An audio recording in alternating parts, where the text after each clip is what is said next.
भाजपा बोल रही है कि अभी धीरे धीरे और भी आरोप लगाएंगे, धीरे धीरे ईवीएम पर आएंगे, इलेक्शन कमीशन। देखो ऐसा है ना मेरे भाई, हम ये आरोप लगा रहे हैं चुनाव के पहले, परिणाम के पहले, क्योंकि परिणाम के बाद कहेगा कि हार रहे हैं जीत रहे हैं, इसलिए ऐसा बोल रहे हैं।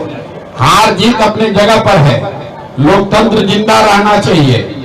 ऐसा नहीं है कि कोई भाजपा चुनाव नहीं हारी है। 2015 में हम लोग यहाँ पर सत्ता में थे, भाजपा को धूल दूषित कर दिया गया, 55 सीट भी नहीं मिला था। लेकिन कोई भाजपा का आदमी ये आरोप नहीं लगा सकता है कि पुलिस प्रशासन का नीतीश कुमार ने दुरुपयोग किया था। अगर हम लोग भी चाहते तो इनको मार लाठी से मार के तोड़वा देते, पता नहीं चलता इनको कि किसने मारा। लेकिन वो लोकतांत्रिक बात नहीं है, और ये इसी बात की लड़ाई है। कम से कम बिहार में ये कल्चर नहीं रहा है। नीतीश कुमार चाहे जितना उनकी बुराई हो जाए, नीतीश कुमार ने लोकतंत्र को जिंदा रखा है बिहार में।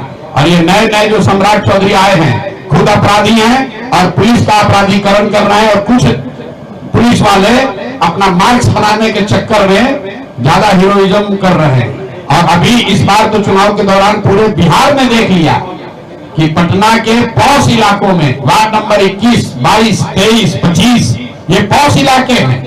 यहाँ पर पुलिस ने जो नंगा नाच किया है, भाजपा के गुंडों के साथ मिलकर चिन्हित करके लोगों को डराया है, धमकाया है, मतदान को प्रभावित करने की कोशिश की है, ये बिहार में स्वीकार्य नहीं किया जा सकता है। किसी कार्तिकेय शर्मा की इतनी ताकत नहीं है कि बिहार की लोकतंत्र की जड़ को कमजोर कर दे। मतगणना कार्य से एसएसपी अलग हैं। कल हम लोगों को आश्वस्त किया है चुनाव आयोग ने कि मतगणना के दौरान अंदर तो ऐसे भी एसएसपी की कोई भूमिका पुलिस की नहीं होती है, लेकिन बाद में जब जनसुराज का डेलीगेशन डीजीपी से मिला तो उन्होंने सुनील कुमार जी जो यहाँ पर वरीय पदाधिकारी हैं उनको बताया है कि उनके निरीक्षण, उनके मार्गदर्शन में ही सब कुछ देखा जाएगा, बाहर की व्यवस्था। और एसएसपी को ये निर्देश दिया गया है कि वो इन पूरे चीज से बाहर रहे। ये अपने आप में एसएसपी होने के नाते उनको शर्म आनी चाहिए कि एक आदमी को आपके जिले में हो रहे इतने बड़ी व्यवस्था से अलग करने का निर्देश दिया गया है। ये दिखाता है कि आपकी क्षमता कितनी है। मैं फिर से दोहरा दूं, ये वही एसएसपी है जिनके रहते हुए नीट की छात्रा का अपहरण और रेप और मर्डर हुआ, और इनके इनकॉम्पिटेंस की वजह से इनको हटाकर एसआईटी बनाया गया। ये इतने इनकॉम्पिटेंट व्यक्ति हैं कि एक केस सॉल्व नहीं कर पाया और अभी राजनीति करने की कोशिश कर रहे हैं। अगर इतने ही बड़े पुलिस वाले हो तो पटना में जो फर्जी शराब बिक रहा है उसको रुकवाओ। जो पटना में गरीब खोचे वाले ठेले वालों से पैसा लिया जा रहा है उस पर लगाम लगा कर दिखाइए। जो सरेआम पुलिस वसूली कर रही है उस पर लगाम लगा कर दिखाइए। वर्दी पहनकर रोब मत दिखाइए। वर्दी पहनकर रोब दिखाने से हम लोग नहीं डरने वाले हैं, जनसुराज प्रशांत किशोर नहीं डरने वाले हैं।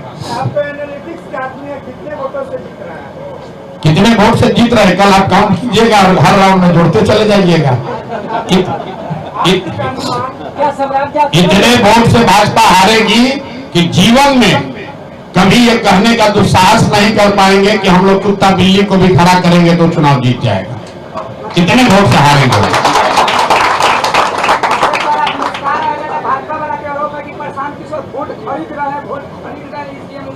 मुस्कुरा रहे, हम नहीं मुस्कुरा रहे तो लोग कहता है कि हार रहे इसलिए मुस्कुरा नहीं रहे, जब मुस्कुरा रहे तो वोट खरीद रहे हैं।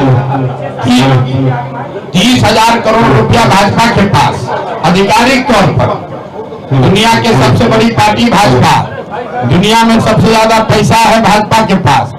राज्य सरकार उनका, केंद्र सरकार उनका, अब वोट खरीद रहे हैं हम।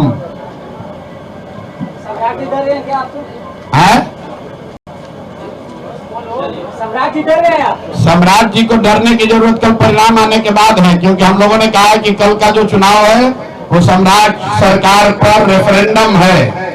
और जिस तरीके से पूरी सम्राट सरकार, उनके विधायक, मंत्री, सांसद, अफसर, पुलिस सब लगे हुए